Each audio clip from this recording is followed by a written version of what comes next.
అతిథిని ఇంద్రతో పెళ్లి క్యాన్సిల్ చేసుకోమని బ్రతిమిలాడడానికి అతిథి వచ్చే సూపర్ మార్కెట్కి అహల్య వస్తుంది. బ్రతిమిలాడుతున్న అహల్యని తప్పించుకొని కోపంగా వెళ్ళిపోతున్న అతిథిని ఒక వ్యక్తి ఢీకొంటాడు. ఇక ఏ ఈడియట్ అని తిట్టగానే అతను చిటికలు వేస్తూ వెనక్కి తిరుగుతాడు. అతన్ని చూసి నువ్వా అని షాక్ అవుతుంది అతిథి. నేనే. నువ్వు నీ లవర్ కలిసి అప్పుడు నాకెంత అవమానం చేశారో గుర్తుందా? అప్పుడు మీరు చేసిన అవమానానికి ఇప్పుడు నీపైన ప్రతీకారం తీర్చుకోవాలనుందే అంటూ అతిథి చేతులని గట్టిగా పట్టుకొని అతిథిని పైనుండి కింది దాకా అదో రకంగా చూస్తూ ఉంటాడు ఆ రౌడీ. అతని పేరు సత్య.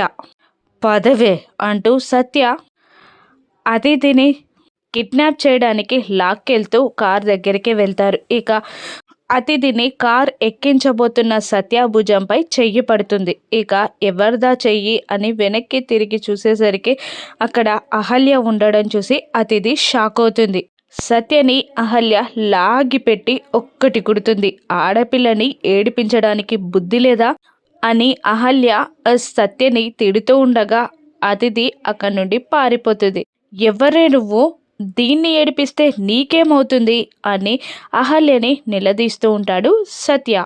వెనక్కి తిరిగి చూసేసరికి అతిథి అక్కడ కనిపించదు. ఇదెక్కడికి పోయిందిరా అని అంటూ అంతా దీనివల్లే, దానికి బదులు దీన్ని కార్ ఎక్కించండిరా అంటూ అహల్యని కిడ్నాప్ చేయడానికి కార్ ఎక్కించబోతూ ఉంటాడు సత్య. ఇక అహల్య భయంతో వణుకుతూ ఉంటుంది. ఇక అహల్యని కిడ్నాప్ చేస్తారా? అహల్య చేతికున్న స్మార్ట్ వాచ్ వల్ల గౌతమ్ లొకేషన్ తెలుసుకొని అహల్యని కాపాడతాడా? రాను ఎపిసోడ్స్లో చూద్దాం. Thank you for watching.